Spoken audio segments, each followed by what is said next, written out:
The snowstorm came without warning, swallowing the convoy in a white chaos that turned the world into noise and motion. The first shell landed somewhere to the left, invisible through the storm, but close enough to shake the air inside the cab. Danny gripped the wheel until his knuckles ached, the leather cold under his gloves, and the engine roared beneath him like a beast desperate to run. Men shouted outside, their voices snatched by wind, boots thudding against frozen mud as figures stumbled between trucks that loomed like shadows. Headlights flickered weakly through the blizzard, cones of light cutting into the storm and dying only feet ahead. The radio crackled with broken words, a voice from command calling for status reports, then vanishing under static. Danny tried to listen, but the snow drummed on the roof like shrapnel, drowning out everything but the rhythm of panic. A truck ahead slid sideways, tires spinning, and someone yelled for chains. The road beneath them was turning to glass, the layer of ice invisible until it caught them. He could smell diesel thick in the air, could taste the metal of fear clinging to his tongue. Jenkins, the corporal beside him, wiped the fog from the window with a sleeve. "We can't stay on this road," he muttered, his voice low, steady but trembling beneath. Danny said nothing. He could barely see the shape of the lead truck, its tail lights flashing dim through the snow like a heartbeat fading. A whistle split the storm, another shell incoming, and then the ground lifted beneath them. The explosion threw light and sound in every direction, a bloom of orange in the white. Danny ducked instinctively, shards of ice slapping the windshield, the truck rocking as debris fell around them. Through the roar came screams, then silence again, except for the endless wind. He wiped the condensation from the glass with his bare hand, the cold biting his skin, and saw nothing but drifting smoke and snow where the first truck had been. Jenkins whispered a prayer. Danny's chest burned. He turned the ignition again, the engine sputtering before catching, its cough the only proof of life. He pressed the clutch, feeling for traction, the truck lurching forward, then halting as something blocked the wheels. Outside, figures were moving again, half bent, dragging a wounded man toward the ditch. Danny opened the door and the wind slammed into him, freezing the air in his lungs. He shouted, but the sound vanished. He jumped down, boots sinking into slush up to his ankles, the cold cutting straight through his socks. The snow stung his eyes, his breath coming in bursts of steam. He helped lift the wounded man, his gloves slick with blood that steamed faintly in the cold. Together they hauled him behind the truck, laying him beside others. The lieutenant stumbled over, face red from the cold, eyes wild. "Stay put. We're holding position till the storm breaks," he shouted. Danny nodded automatically, but the words didn't make sense. The storm wasn't breaking, it was tightening around them, closing off every sound, every light. The lieutenant moved on, yelling at others to dig in. Danny climbed back into the cab, slamming the door against the wind. His hands shook. The heater was dead, and frost was creeping across the inside of the glass. Jenkins rubbed his arms, staring forward. "We can't sit here," he said. Danny looked at the road ahead, or what was left of it. Snow had buried the edges, making it impossible to tell where the ground ended. The trees on either side leaned inward under their weight, branches sagging, breaking, falling with dull cracks. Somewhere out there, artillery was still firing, the thunder distant but approaching. The lieutenant's silhouette crossed the headlight beams, his mouth moving in the storm, the words inaudible but the meaning clear. "Hold fast." Danny's jaw clenched. His fingers traced the wheel, feeling the hum of the idling engine, that faint vibration that was both comfort and temptation.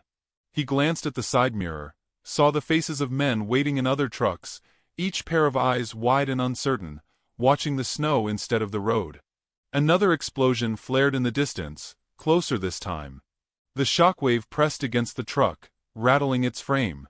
Danny could hear fragments of radio chatter, coordinates, screams, something about incoming armor, but none of it held together. He tried to breathe slow, to think. The sound of wind through the trees became a voice in itself, low and constant, urging movement.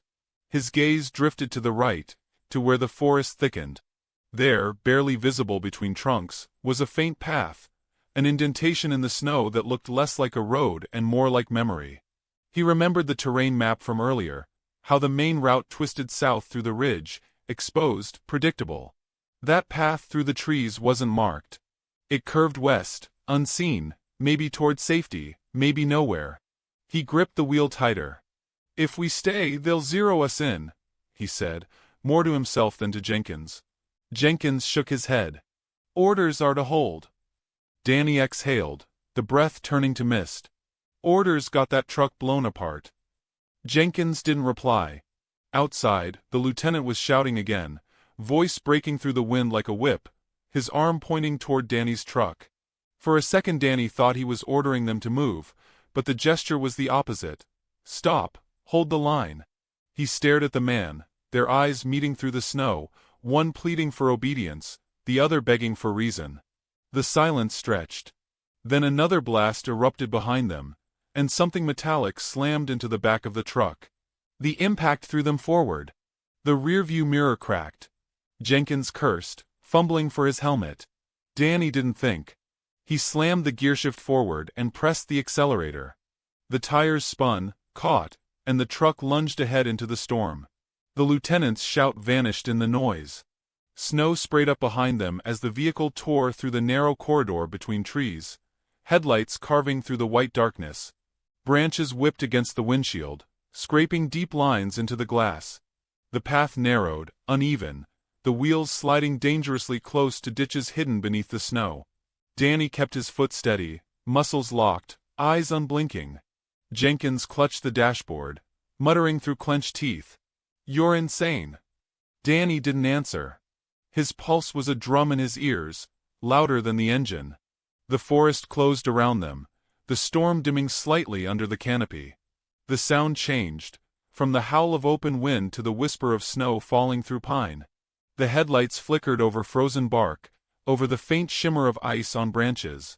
Behind them, faint lights appeared as the rest of the convoy followed, hesitant at first, then committed. The line of trucks moved like ghosts through the woods, engines echoing softly in rhythm. Danny drove until his hands went numb, the cold biting even through the gloves. The road beneath shifted from packed snow to mud, tires sinking, spinning, clawing their way forward.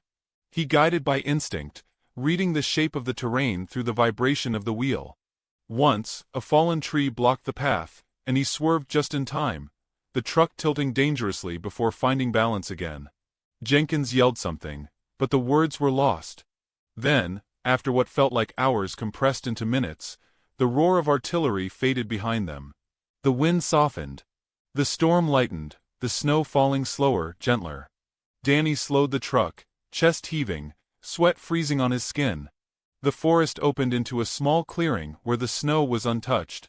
He stopped the engine. Silence fell. Thick, complete, a silence that felt sacred. The headlights cast a faint glow over the clearing, illuminating the steam rising from the hood. Jenkins stared ahead, then back at Danny. "You just disobeyed a direct order," he said quietly. Danny nodded, hands still on the wheel, eyes fixed on the endless white ahead. "Yeah," he said. "And I hope to God I was right." The words hung there, heavy as the snow on the trees, and the only sound that followed was the slow creak of branches bending under the weight of what was yet to come. The engines idled in a nervous chorus beneath the storm, coughing gray smoke that was immediately swallowed by the snow. The convoy sat half buried in drifts, the men ghost-like silhouettes moving between trucks that gleamed with ice and frost. Somewhere up front a lieutenant's voice broke through the wind, raw and angry, ordering everyone to stay put until scouts returned. Danny could barely hear him through the static of the radio and the low roar of the blizzard, but he caught the words turn back and his stomach tightened. He knew what waited on that road behind them. Narrow curves exposed to the ridge line, where German spotters could see every headlight. He had felt the hum of artillery there hours earlier through the steering column, that dull vibration before the shells landed, and he could still taste the metallic air it left behind. Snowflakes slapped his windshield like ash. Inside the cab the heater had died, and his breath fogged so thick it blurred the glass. He looked at the men riding with him, Corporal Jenkins gripping his rifle, eyes red from wind, and a young radio operator staring into the nothing beyond the hood, and saw the same fear in both. The lieutenant stomped through the snow toward Danny's truck, shouting to shut down the engines and wait for orders. Danny cracked the window, and a gust of icy air cut through him. "We're staying here," the officer said, face streaked with sleet. "You move, you disobey direct command." Danny nodded automatically, but inside something pulled the other way, a silent pressure from his gut that said the valley was closing, and the only safe route lay through the woods to their right. He had noticed it earlier, a service path barely visible, lined by pine trunks bending under the snow. It wasn't on the map, but he could see how the land dipped and rose, how it might snake down behind the ridge and back toward friendly lines. He tried to shake the thought off, but the wind moaned through the trees like a warning, and another distant explosion rolled across the hills. Jenkins muttered that the shells were getting closer. The lieutenant moved on, yelling at the next truck, his words fading into the storm. Danny's hands trembled slightly against the wheel. He shut his eyes for a heartbeat and listened to the engines struggling for warmth, the belts whining, the heavy diesel heart of the machine begging to move. His chest ached from the cold. When he opened his eyes again, the road ahead looked less like safety, and more like a trap waiting to collapse. He whispered, mostly to himself, "If we sit here, we're done." Jenkins looked over. "Orders are orders." Danny said nothing. He pressed the clutch halfway, feeling the vibration through his boot, that familiar sense of motion wanting to happen. Another explosion thundered somewhere behind them. Snow fell from branches in thick sheets. Men yelled, but their voices were lost to the wind. The radio crackled, a voice screaming for updates, then dying in static. Danny swallowed the taste of metal on his tongue, and made a decision that felt like stepping off a cliff. He pushed the gear into first. The truck lurched forward with a deep groan, tires spinning before catching traction. Jenkins grabbed the dash. "What the hell are you doing?" Danny said, "If we stay, we die." The truck crept toward the tree line. Behind him, other drivers shouted, confused, some honking, some following out of reflex. The lieutenant's voice tore through the storm behind them, ordering them to halt, but Danny kept the wheel steady. Branches whipped against the windshield as he turned off the main road. The forest swallowed them almost immediately, muting the wind. Snow fell softer here, heavy but slow, landing in silence on the hood. Headlights cut through trunks spaced close like pillars. The tires crunched over roots and half-buried rocks. Jenkins cursed under his breath, glancing at the map spread on his lap. "There's no road here," he said. Danny's voice was calm but thin. "Then we'll make one." The column followed, headlights bobbing in and out of sight through the trees. The sound of engines became a low hum beneath the wind, blending with the creak of branches and the soft hiss of falling snow. Danny kept his eyes on the faint slope ahead, reading the shadows where the terrain dipped. He remembered driving dirt roads back home after storms, when the mud swallowed tires unless you hugged the high ground, and he used that memory like a compass. The truck slid once, fishtailing dangerously close to a tree, and he eased the wheel without panic, letting gravity carry it back straight. Jenkins exhaled in disbelief. "You're gonna get court-martialed for this," Danny said. "Better that than a coffin." They passed a broken fence half buried under snow, the kind that might have bordered a forgotten logging trail.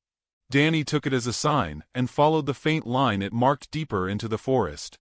Every so often he killed the headlights to check for glow between the trees, any sign of enemy patrols. Nothing but darkness and drifting snowflakes. After half an hour, the forest began to rise, the incline steep enough that the truck labored in second gear. The wheels spun on ice, throwing up clouds of white powder. Danny shifted down and pressed the accelerator until the engine screamed, and somehow it climbed. The air grew thinner, colder. Inside, the soldiers huddled under blankets, silent, each lost in their thoughts. Jenkins watched the rearview mirror, where faint lights from other trucks flickered through the storm like dying stars. "You think they'll follow us all the way?" Danny said. "They already have." He didn't mean it as pride but resignation. Once the first truck had turned, the rest had no choice. Convoy logic demanded movement. He could imagine the lieutenant behind them, furious, trudging through snow with a radio that no longer reached headquarters. The thought twisted in his chest. He wasn't trying to be a hero, just survive. They reached a clearing where the trees opened to a small frozen stream. Danny stopped the truck, stepping out into the cold. The wind here was calmer, the air almost still, thick with falling flakes that muffled every sound. He crouched, broke a piece of the ice, and watched the water flow beneath. South. He pointed downstream. "We follow this," he said. Jenkins stared, hesitant but too tired to argue. The convoy idled behind them, engines rumbling softly like animals waiting to be fed. For a moment the world was reduced to that sound, the slow churn of machines and the hiss of snow landing on metal. Danny climbed back into the cab, started rolling again, following the glint of water that marked their path. Hours passed with no words spoken. The forest pressed close on either side, branches scraping the trucks. Occasionally a flare flickered far away, painting the horizon red. No one knew if it was friendly or not. Danny's hands ached from gripping the wheel, knuckles cracked and raw, but he didn't ease up. The shortcut had become a kind of silent pact among them. Break the rule or vanish like the others. As dawn began to fade gray across the treetops, he glanced once at the rearview mirror. The line of trucks was still there, stretched through the woods like a trail of ghosts. He exhaled, not in relief but in recognition of what he had done. The forest seemed to breathe around them, every tree heavy with judgment. He thought of the lieutenant's words echoing in his head, "Turn back, you'll get us killed," and realized there was no turning back anymore. Not from the road, not from the choice, not from whatever came after. The only sound was the engine's low growl and the steady rhythm of snow against the glass, and within that rhythm he found a strange calm. The calm that comes after fear but before consequence, the moment when defiance becomes survival and survival becomes silence. The convoy crawled deeper into the forest where daylight was little more than a gray whisper through the branches, and the storm had dulled to a soft relentless curtain of white that swallowed every track they left behind. The engines rumbled low, muted under layers of snow caked on the hoods, their glow seeping through in dim yellow halos. Danny gripped the wheel until his fingers felt wooden, steering between the narrow trunks while the truck swayed over uneven ground. Each vibration traveled up his arms like a pulse of warning, the machine alive and nervous under his control. Behind him, the line of trucks moved in staggered silence, headlights bobbing faintly, their drivers trusting the path he had carved. The world smelled of cold diesel and pine sap. Wind slipped through broken gaps in the trees, carrying faint noises, cracking ice, shifting wood, maybe distant footsteps, but it was impossible to tell what was natural anymore. Jenkins sat beside him, rubbing his hands together, glancing from map to window and back. There was nothing on that paper but blank space now. "We're off the grid completely," he muttered, voice low so it wouldn't sound like doubt. Danny said nothing, eyes fixed ahead. He could feel how the terrain dipped again, the truck nosing downward as if drawn by gravity's own decision. The snow thickened, the wheels sinking deeper, chains clattering in protest. He downshifted gently, coaxing the machine instead of forcing it, and they kept rolling.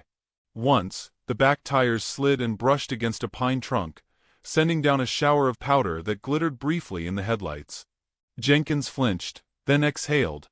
Danny kept his rhythm steady, left hand on the wheel, right resting near the handbrake, every muscle tuned to the hum beneath them. The smell of metal and oil had become almost comforting, a sign of something still functioning in a world frozen dead. As they descended, the forest opened into a shallow valley. The snow there was untouched, the surface smooth as porcelain, hiding whatever waited underneath. Danny slowed to a crawl, scanning for shapes, but everything looked the same, white and shadows. The radio hissed with static, then a faint voice called his name through the noise. It was the lieutenant, distant, angry, the signal barely holding. Orders and threats blended together, fragments swallowed by interference. Danny switched it off. The silence that followed felt heavier than the storm. A few minutes later, a sharp crack echoed from somewhere to their left. Jenkins tensed, hand on his rifle. Danny killed the headlights, plunging them into darkness. The sudden quiet was absolute. Snowflakes landed on the windshield without melting, forming a thin frost veil. Through the gray mist of his own breath, Danny listened. Another sound came, boots crunching, maybe, or something metallic shifting. He raised a finger for silence, then leaned out the window slightly. Between the trees, faint movement, a darker patch sliding across the snow. He whispered, "Patrol." Jenkins nodded slowly. They sat motionless as the shape passed, a figure carrying a lantern shielded by cloth. Two more followed, shadows outlined against the faint reflection of their own light. German uniforms, muffled in white coats. Danny's pulse climbed but his breathing stayed slow. The patrol was moving parallel to the convoy, not toward it, unaware that 50 tons of trucks and men waited behind the treeline. When they were gone, Danny let the engine breathe again. The convoy crept onward, no lights, no talk. The men followed by instinct, guided only by the glow of exhaust and the sound of gears turning through snow. After an hour, they reached a stream crossing, frozen over but glistening wet beneath the surface. Danny stepped out, the cold cutting instantly through his coat. The ice groaned under his boots. He crouched, pressing a gloved hand to the surface, feeling the brittle film shift. It would not hold the trucks. Jenkins joined him, eyes scanning the banks.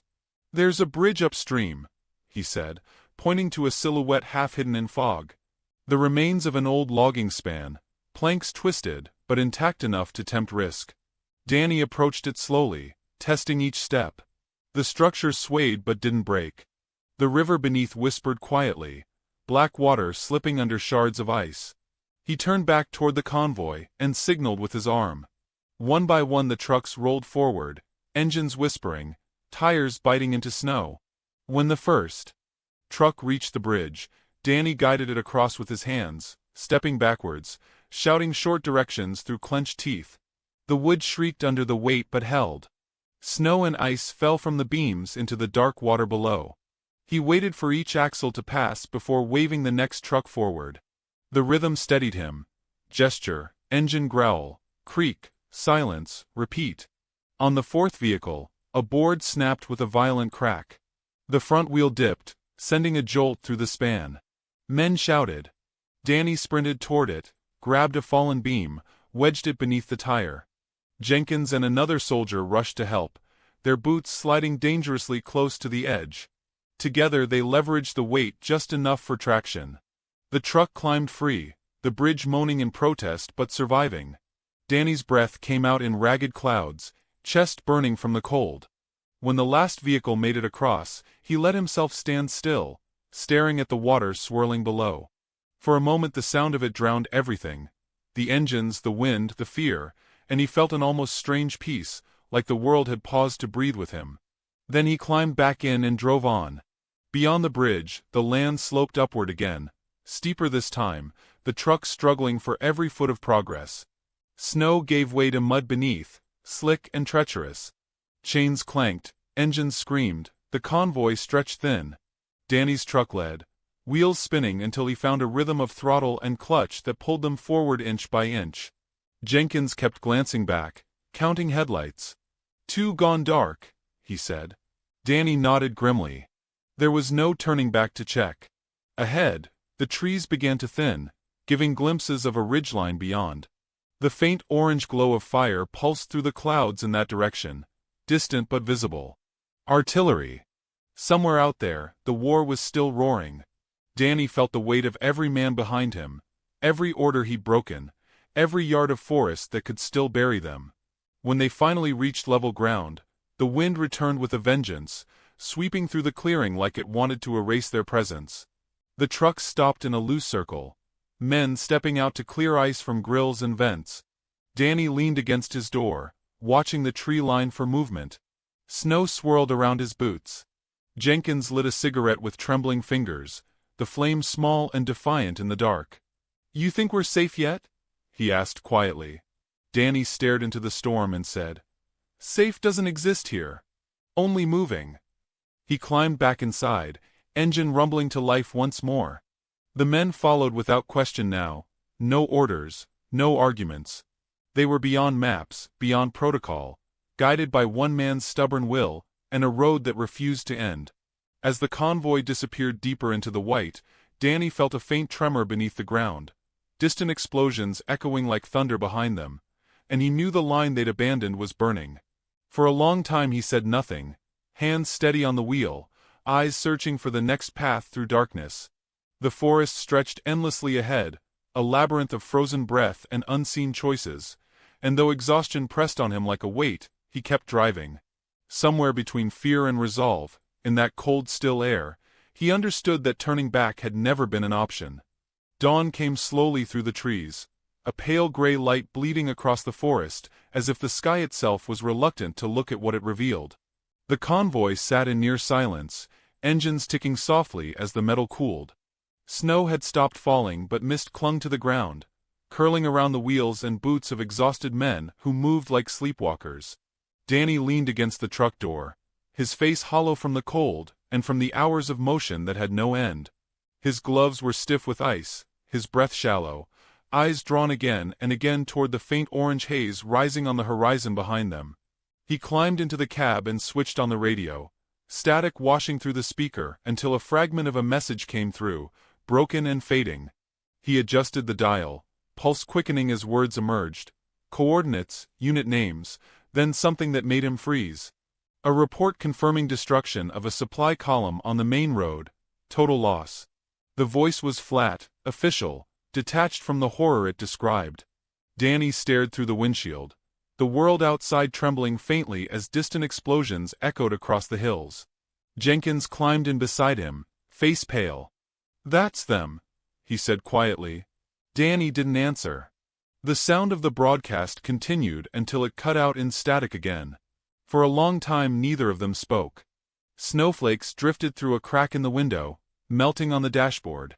The others gathered slowly outside, whispering, their eyes turning toward the same horizon, where smoke now curled upward like the breath of something monstrous. The wind shifted, carrying the faint smell of burning fuel, then something else underneath, iron, rubber, and a trace of what the mind refused to name. Danny's stomach twisted. His shortcut, the path he'd chosen in defiance, had led them away from that inferno. They were alive because he hadn't obeyed.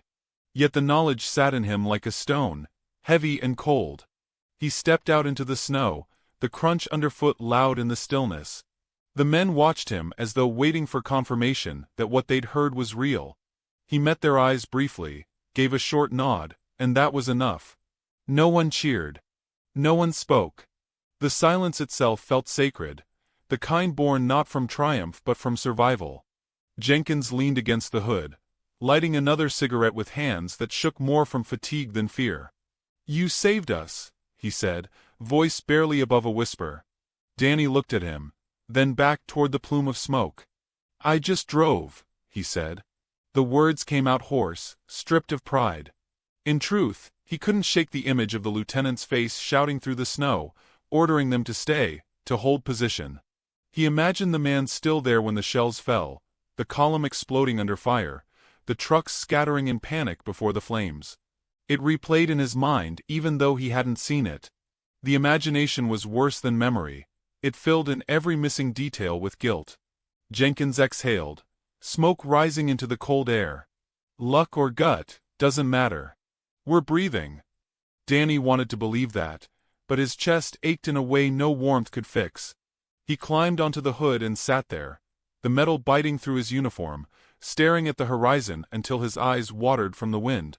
The sound of a single engine turning over broke the stillness behind him, then another, until the convoy hummed again, alive but subdued. Men moved with new caution, checking fuel lines, wiping frost from windows, reloading weapons though no enemy had been seen in hours. They needed motion. Stillness was unbearable now that they knew what could have been. Danny slid off the hood and walked toward the lead truck. Jenkins called after him, but he didn't respond. He climbed inside, turned the ignition, and let the vibrations settle through his bones. Ahead, the forest path narrowed again, leading downhill toward open country. Somewhere out there, Allied lines waited, or so he hoped. The radio was dead now, the last broadcast still echoing in his head. He shifted into gear and the convoy followed, engines growling low as they left the smoke behind. The descent was easier than the climb, but every sound made them flinch.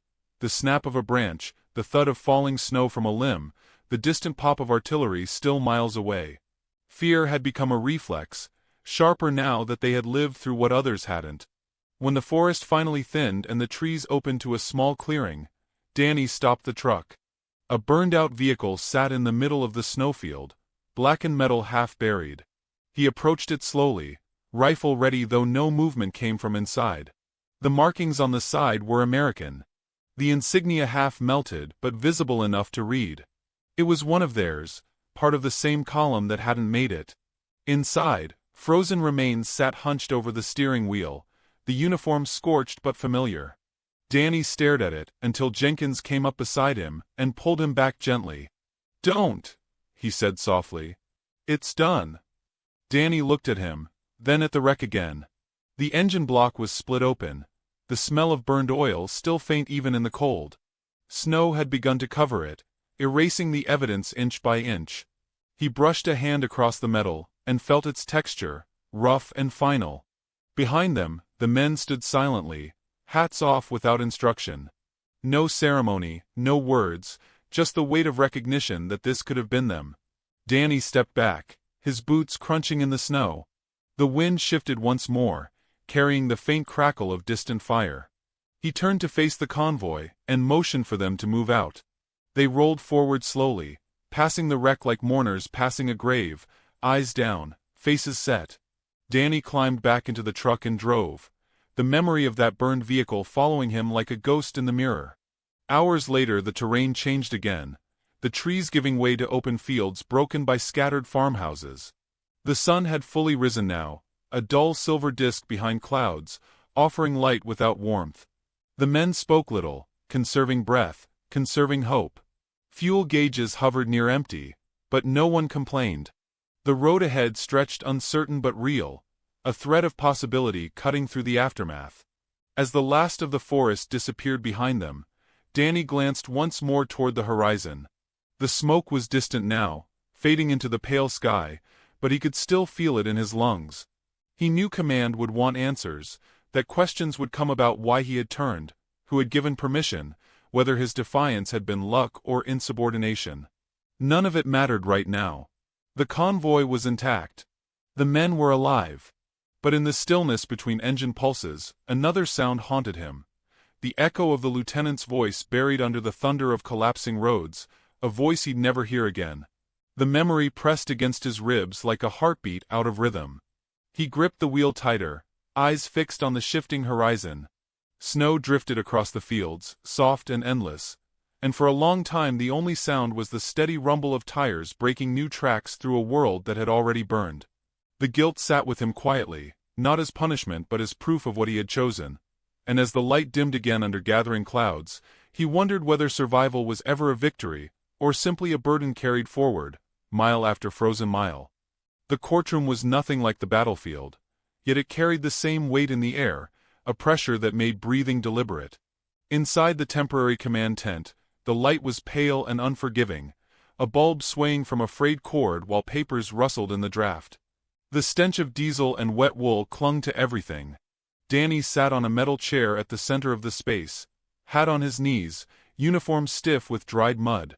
His hands were raw, the knuckles split from cold and work, but he kept them still, eyes on the wooden table where a colonel and two officers whispered over a folder. Outside, engines hummed faintly and boots crunched in the snow, a reminder that the world beyond the canvas walls hadn't stopped, just because they were deciding whether a man had saved his unit or disobeyed into luck. Jenkins waited near the entrance, shoulders square but eyes down, forbidden to speak unless called. The colonel looked up at last, his face carved from fatigue. "Private Rourke," he began, voice low but cutting through the air like steel through frost. "You ignored a direct command from your superior officer, led a convoy off an authorized route, and made no report of your position for over 12 hours. Do you deny this?" Danny swallowed, throat dry, the taste of cold metal still lingering from the canteen he'd emptied that morning. "No, sir," he said. The colonel nodded slightly, neither approval nor condemnation, just acknowledgement of fact. "And yet," he continued, glancing at another sheet, "you and 26 men are alive because of that action." The second officer, a major with deep lines around his mouth, shifted impatiently. "We cannot make exceptions for instinct. Every man who acts on his own jeopardizes the line. This isn't heroism, it's anarchy." His tone was practiced, rehearsed from years of defending the chain of command. Danny listened without flinching, though each word hit like a hammer. He had expected this. The colonel leaned back, rubbing his temple. "Your lieutenant was killed in the ambush," he said. "He gave the order to hold position." Danny's chest tightened. The image of the lieutenant shouting through the storm rose in his mind again, his voice cracking with fury and fear. "He did, sir," Danny said quietly. "But if we had held, we'd be with him now." The major opened his mouth, ready to speak, but the colonel raised a hand. "That's speculation." Danny nodded. "Yes, sir. But the radio call confirmed the convoy was destroyed." "That's not speculation." A long silence followed. Outside, wind pressed against the tent, rattling the seams. The colonel's eyes drifted toward the flap, as though wishing the decision could ride out on that gust and vanish. "What made you turn?" he asked finally. Danny hesitated. How could he explain it? The way the road had felt wrong beneath the tires, how the engine had seemed to warn him like a living thing, how the forest had looked like safety even as it promised nothing. "It didn't feel right, sir," he said. "The air was heavy. Like waiting for something." The words sounded foolish even to him. Too human in a place where survival was meant to be calculated, not sensed. The colonel regarded him for a long moment, then closed the folder. "That's not an answer I can put in a report," he said. The major leaned forward.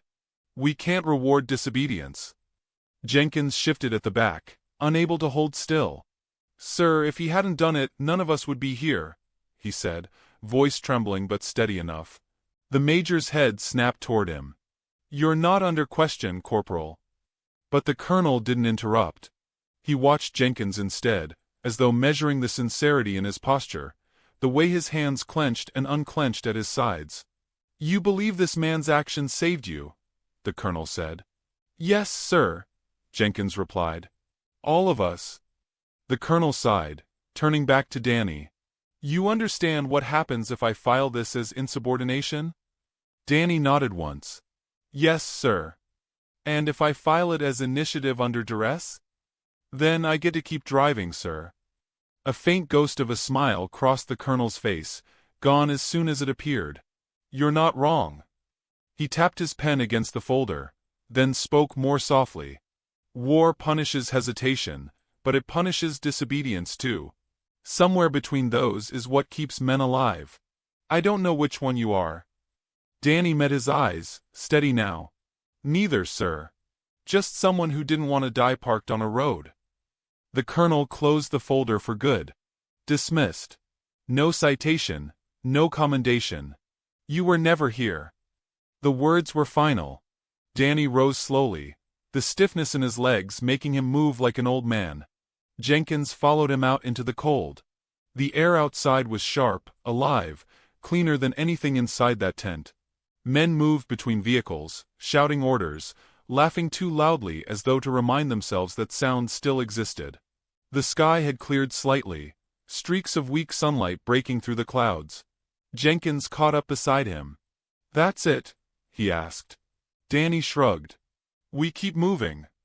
They walked toward the trucks, boots sinking into slush, the scent of exhaust already rising. Behind them, the tent flap closed, erasing whatever had been decided inside. Danny climbed into the cab and started the engine. It coughed, then roared back to life, a sound that felt more like defiance than noise. Jenkins leaned against the doorframe, staring at him with a look that was part gratitude, part disbelief. "They won't write it down, but they know," he said. Danny glanced out the windshield, watching the road stretching ahead, muddy and endless. "Knowing doesn't change anything," he said quietly. He pulled the gearshift forward, and the truck began to roll. The convoy followed, wheels grinding through the thawing snow, sunlight glinting off metal still scarred from the storm. As they moved, the camp behind them faded into the horizon, replaced by open land that seemed to breathe again. No one spoke for a long time.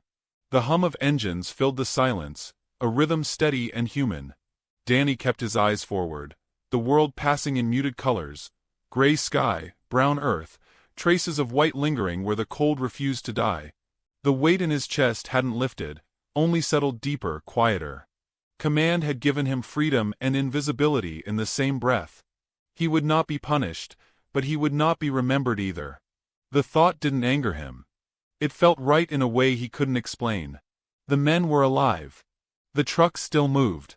The war would continue, indifferent to who made the right or wrong choice.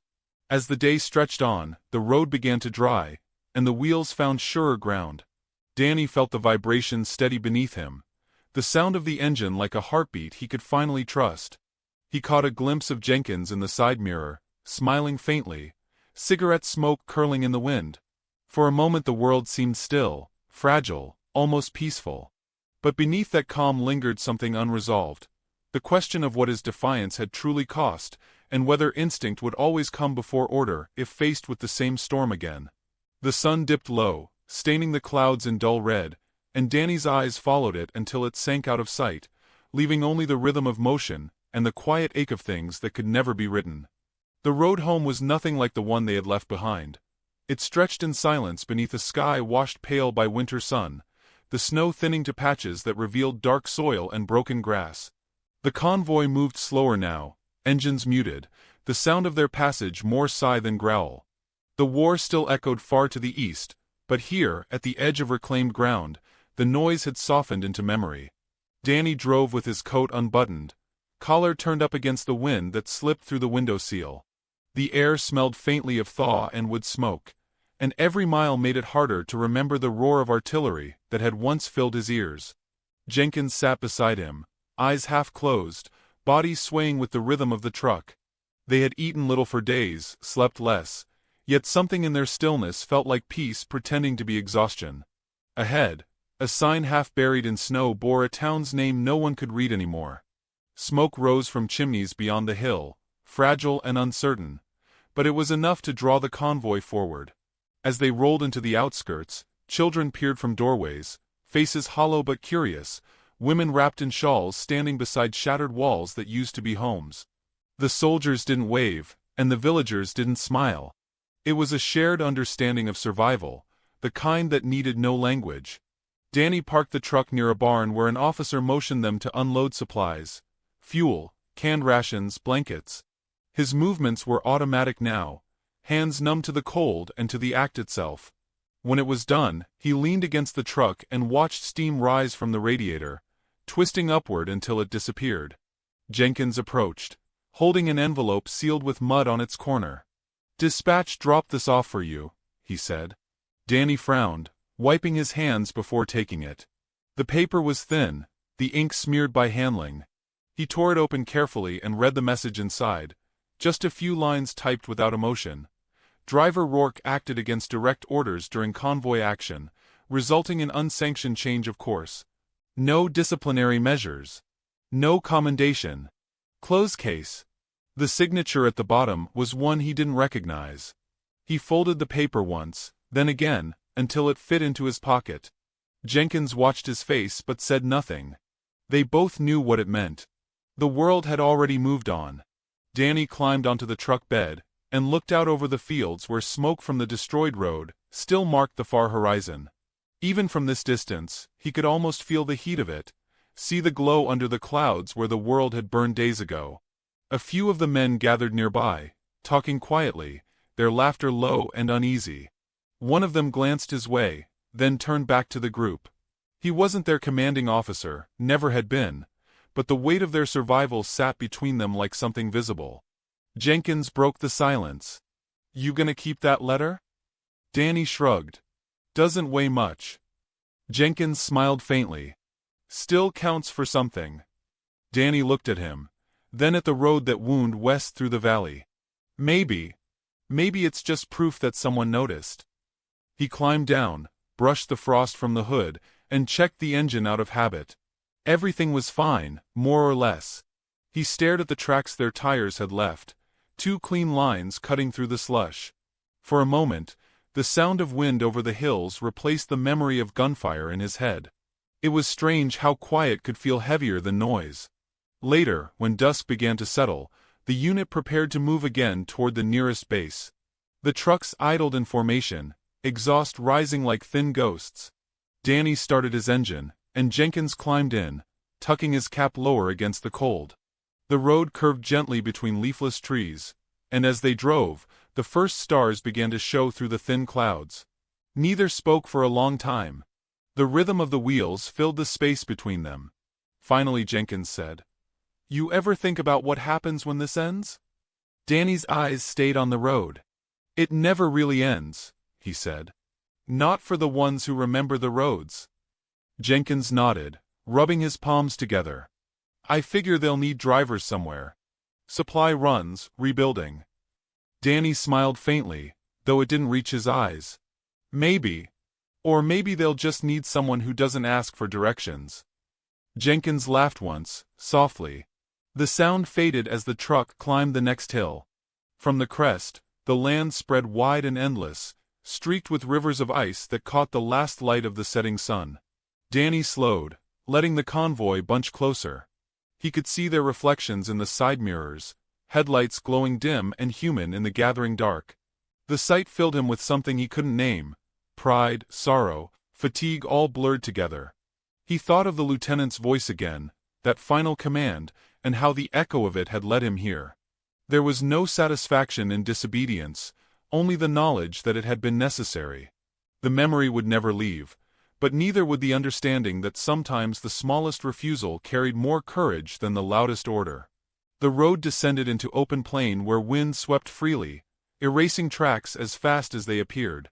Snowflakes drifted lazily again, illuminated by the headlights like sparks in slow motion. The men in the back of the trucks had fallen quiet, huddled under blankets, trusting the motion more than the map. Danny adjusted his grip on the wheel, the leather smooth now from wear, and let the hum of the engine carry him into the rhythm of thought. He imagined home, a place of warm earth and clean air, the sound of rain on a tin roof. He imagined his father's hands, calloused like his own, guiding a plow instead of a steering wheel. But the image dissolved as quickly as it came, replaced by the forest, by snow, by fire. The war had written its own geography inside him, one no peace could erase. Ahead, a faint checkpoint appeared, a single lantern swaying beside a barrier. A soldier stepped out, raised a hand, then waved them through after checking papers. As they passed, the man called out something Danny couldn't quite hear, maybe good luck, maybe just another order lost to wind. The convoy rolled on. Night gathered fully now, the sky deep and endless. The stars above looked colder than the ground below, sharp points of light that refused to warm. Jenkins eventually dozed, chin to his chest, breath fogging the glass. Danny didn't wake him. He preferred the quiet, the feeling that for once no one was watching him decide where to turn. The letter in his pocket pressed faintly against his thigh with every bump, a small reminder of how close the line between defiance and duty truly was. He wondered if someday someone would read about this road, this choice, maybe not with names or dates, but with the truth of what it meant. To trust something unspoken when everything ordered you not to. As the miles slipped beneath them, he let the thought settle, neither pride nor regret, just a calm acceptance of the weight he carried. The wind grew colder again, the sky dimmer. In the reflection of the windshield, his own eyes looked older than the man who had left the base a week ago. Ahead, the road disappeared into darkness, and he followed it anyway, not because he was told to, but because it was there, waiting, silent, infinite, and human.